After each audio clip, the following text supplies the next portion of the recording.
हो रही, जनता भटक जाती है। कोई खड़ा हो जाता है करके वो सोचती वही सच्चा है, और जो लगा हुआ है सालों से उस पर विश्वास नहीं करती। मान्यवर कांशीराम साहब का जो कारवा है ना, वो हम सबको मिलकर पूरा करना पड़ेगा। कि आप एक व्यक्ति आया और उसने मोछे पे थाव दिया, आप उधर चले गए। क्या कहा था, जैसे लोग होते वैसे नेता मिल जाते हैं, क्योंकि डेमोक्रेसी में जनता नेता को चुनती है, नेता थोड़ी जनता को चुनता है। जी। कांशीराम साहब की कितनी कमी खल रही है? यार, ऑक्सीजन के बगैर जिंदगी क्या होती है, इतनी कमी है बस। तो साहब कांशीराम अमर हैं और हमेशा हमारे बहुजन समाज के बीच में हैं। वो लोग कहते हैं मर गए, मरे नहीं है, अमर हैं हमारे बीच में। यदि दोस्तों, जय भीम, नमो बुद्धाय। मिलेंद्र गौतम मैं हूं। आज 12 रकाबगंज गुरुद्वारा रोड पे हूं, जहां पर कांशीराम साहब का स्मारक बना हुआ है। बहुजन प्रेरणा केंद्र है ये, और यहाँ पर आज कांशीराम साहब को 18वीं अर्धांजलि दी जाएगी। यहाँ पर उनको नमन किया जाएगा। मैं आपको बता दूं कि कांशीराम साहब बहुजन समाज पार्टी के जनक थे, उनके संस्थापक थे, और आज उनकी 18वीं यहाँ पर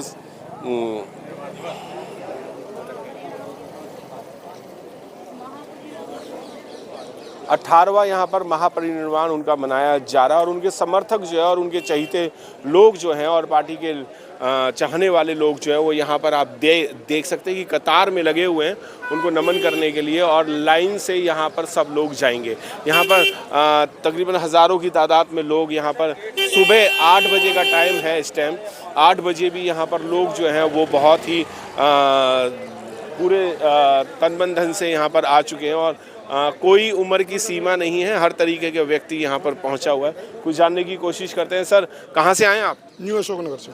न्यू अशोकनगर से यहाँ पर कैसे पहुँचे?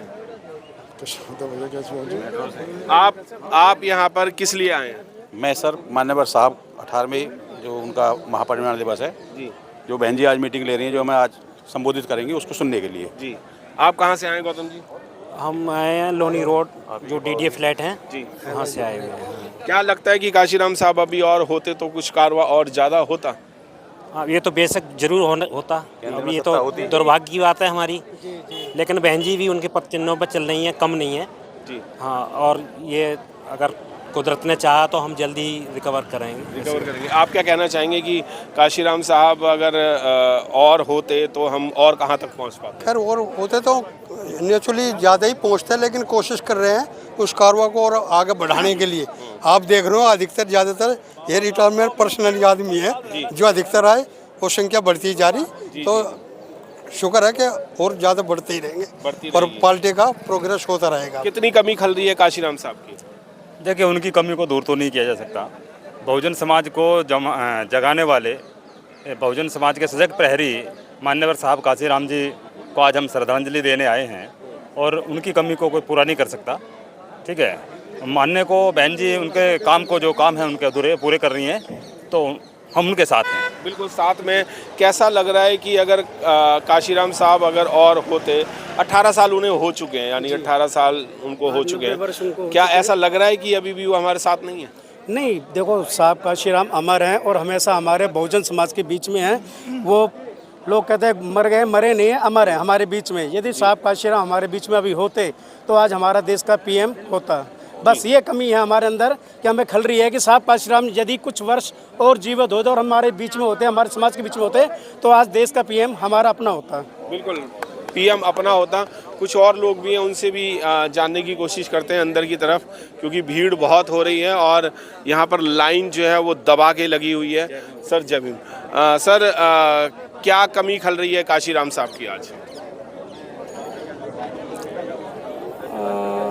क्या कहूँ भाई, वो अगर हमारे साथ होते तो आज भीड़ का माहौल, लोगों का जज्बा अलग से दिखाई देता, जो कि नहीं दिखाई दे रहा इस समय। साहब नहीं है हमारे बीच में, तो वो जो जज्बा और जो सैलाब दिखाई देता था वो नहीं दिखाई दे रहा। जी। कुछ और लोग भी हैं, उनसे भी बात करते हैं। प्रोफेसर विवेक कुमार जी यहाँ पर आए हुए हैं और स्टूडेंट के साथ मिलते हैं वो ज़्यादातर। सर, कांशीराम साहब की कितनी कमी खल रही है? यार, ऑक्सीजन के बगैर जिंदगी क्या होती है, इतनी कमी है बस। कि आप एक व्यक्ति आया और उसने मोछे पे थाव दिया, आप उधर चले गए। थोड़ी देर बाद आया, उसने किसी बात, अगर काशीराम साहब अभी भी और होते, 18 साल बीत गए उन्हें, हमारे बीच में नहीं है, अगर अभी भी होते तो मंजर प्रधानमंत्री और राष्ट्रपति का होता क्या? देखिए ये तो वही है कि कयास तो लगाया नहीं आ सकता, ये तो प्रैक्टिकल पॉलिटिक्स है और प्रैक्टिकल पॉलिटिक्स में जो होता है वही दिखाई पड़ता है, तो कयास कैसे लगाया जाए। और मुझे लगता है कि वो दुखी होते हैं जनता से, क्योंकि जनता तैयार नहीं हो रही, जनता भटक जाती है। कोई खड़ा हो जाता है करके वो सोचती है वही सच्चा है, और जो लगा हुआ है सालों से उस पर विश्वास नहीं करती। ये जनता बड़ी, जिसे कहना चाहिए, कहीं ना कहीं इसमें नाफरमादारी है। नेता को खड़ा हुआ देखती है, उधर चली जाती है। व्यक्तिवाद एकदम बेबस हो गया है, विचारधारा टूट गई है। ऐसा तो नहीं है कि जनता ये चाहती है कि ये हमारे लिए काम करेगा, ये हमारा रहनुमा बनेगा? मान्यवर ने क्या कहा था, जैसे लोग होते वैसे नेता मिल जाते हैं, क्योंकि डेमोक्रेसी में जनता नेता को चुनती है, नेता थोड़ी जनता को चुनता है। तो आपने जैसा नेता चुना वैसा है, फिर कहे आप उसके पैर को खींच रहे हैं, लग जाइए तो लग जाइए। ये थोड़ी है कि बाप बदलते रहेंगे, विचारधारा और बाप बराबर होता, हर दिन नहीं बदला जाता।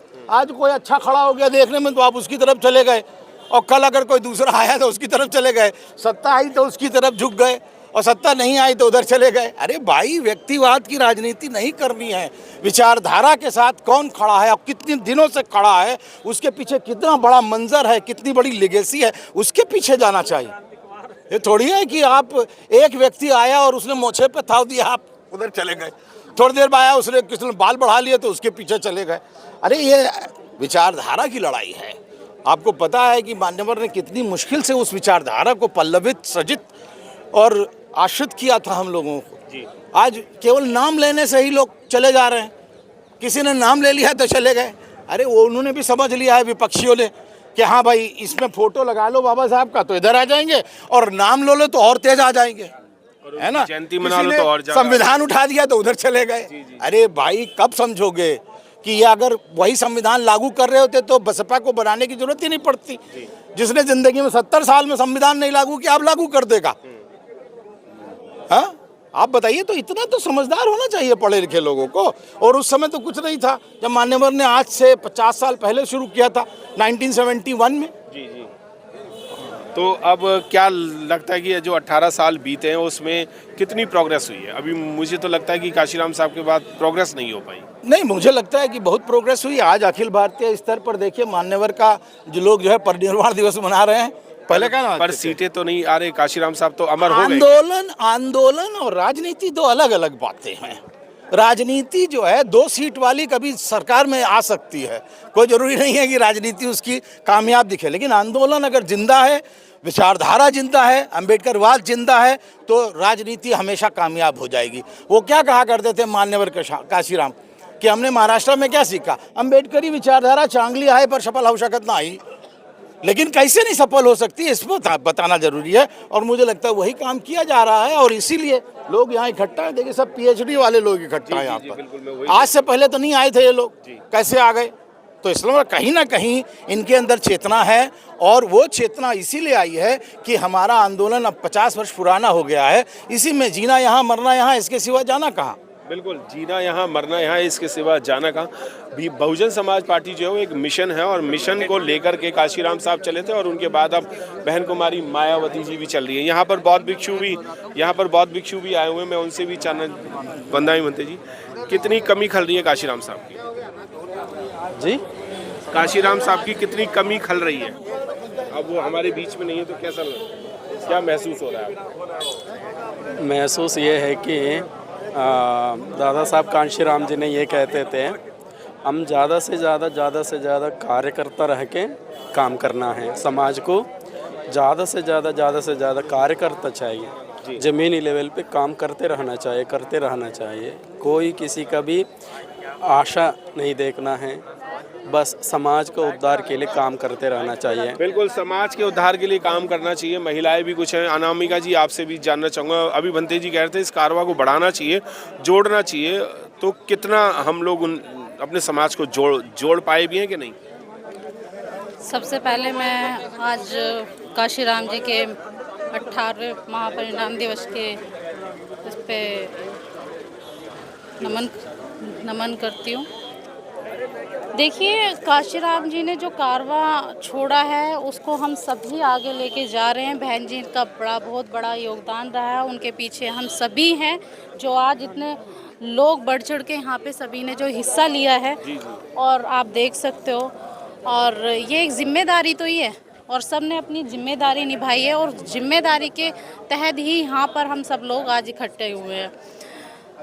तो कारवा बढ़ रहा है, ऐसा नहीं है, बस कहीं ना कहीं ये है कि हम उसे किस रूप में लेके जा रहे हैं। यहाँ पर थोड़ा सा हमें ध्यान देना है। जैसे कल का हमारा हरियाणा का रिज़ल्ट रहा, काफ़ी अच्छे से, जैसे लग रहा था कि बहुत अच्छा परिणाम आने वाला है। वोट हमारी कहीं ना कहीं तो कन्वर्ट हो रही है, तो उस पर हमें थोड़ा विचार करना है। और हम यही कहेंगे, काशीराम जी के मिशन को हम सभी लोग आगे लेके जाएं और यही मेरी उम्मीद है कि हम बिल्कुल काशीराम साहब के मिशन को आगे तो लेके चल रहे हैं, पर कितने पहुंच पाए हैं, कुछ कहना चाहेंगे? आज हम 50% पहुंच गए इस टाइम पे। काशीराम जी ने साइकिल चला के हमारा समाज ऐसा जागरूक कर दिया जो आज यहाँ पहुंच गए हम। और आगे हम उनकी जो तमन्ना उसको हम पूरी करके रहेंगे। और जितने भी ज़्यादा हमारे लोग जो अपनी बिरादरी को छुपाते, वो अपनी बिरादरी आगे आए और वो अपनी बिरादरी को बिल्कुल ना छुपाए। जो भी है, कोई बिरादरी हो, अपनी बिरादरी का नाम लिखे बस। मतलब खुल के रहें और खुल के काम करें। यही बीएसपी का भी नारा था कि सबको जोड़ करके काम करना है। कुछ हमारे पूर्व विधायक जी भी हैं, पार्षद रहे हैं। सर, क्या कहना चाहेंगे? आज काशीराम साहब जी का 18वां परिनिर्वाण दिवस है, उसमें कितना हम लोगों को क्षति पहुंची है काशीराम साहब के जाने से? देखिए, क्षति जितना उनके जाने से खराब हुई है उतनी तो कोई पूर्ति नहीं कर सकता। आज मान्य बहन जी जो उस कारवा को आगे बढ़ा रही हैं, और मैं मानता हूं कि मान्यवर काशीराम साहब ने जितना इस समाज को जगाने का काम किया शायद किसी ने नहीं करा। तो उनकी क्षति को तो कोई भी पूरा नहीं कर सकता। और आज मान्य बहन जी उस कारवा को आगे बढ़ा रही, तो मैं तो यही कहूँगा अपने दलित समाज से कि बहन जी के साथ एकजुट होकर लगे रहना चाहिए। क्या लगता है कि 18 साल में जो कारवां है वो कम हुआ है या ज़्यादा हुआ है या वहीं स्थिर है? अभी 18 साल हो चुके काशीराम साहब। देखिए, घटा तो नहीं है, मगर जो है ये है कि हमें थोड़ा और अच्छा करने की ज़रूरत है जी। आज मान्य बहन जी यहाँ पर आ रही हैं 12 रकाबगंज गुरुद्वारा रोड पर। लोगों को संबोधित शायद यहाँ पर आज वो पहली बार करेंगी काशीराम साहब के परिनिर्वाण पे। उसमें कुछ अलग, कुछ देशवासियों के लिए या बहुजन समाज के लिए कुछ अलग संदेश होने की भी आशंका है शायद। अब ये तो मान्य बहन जी बता सकते, हम लोग कैसे बता सकते हैं? बहन जी जैसा बताएंगी वैसे जो होगा। जी, बहुत बहुत धन्यवाद। कुछ और लोग भी हैं, उनसे भी जानने की कोशिश करते हैं। युवा नेता हैं आशीष जी। आशीष जी, क्या कहना चाहेंगे काशीराम साहब जी के परिनिर्वाण दिवस पे, क्योंकि वो अब हमारे बीच में नहीं है? कितनी कमी खल गई है? देखिए, मान्यवर कांशीराम साहब की कमी तो कोई पूरी नहीं कर सकता, लेकिन मान्यवर कांशीराम साहब का जो कारवा है ना, वो हम सबको मिलकर पूरा करना पड़ेगा। जो काशीराम साहब का सपना था कि भाई मेरे दलित समाज के लोग, शोषित समाज के लोग, वंचित समाज के लोग इस देश के हुक्मरान बने, वो हम सबको काशीराम साहब का सपना पूरा करना पड़ेगा। वही हम हुक्मरान बन के ही उनको सच्ची श्रद्धांजलि दे सकते हैं। बिल्कुल, हुक्मरान बन के ही हम काशीराम साहब को श्रद्धांजलि दे सकते हैं। आगे और लोगों से भी बात करते हैं। जय भीम।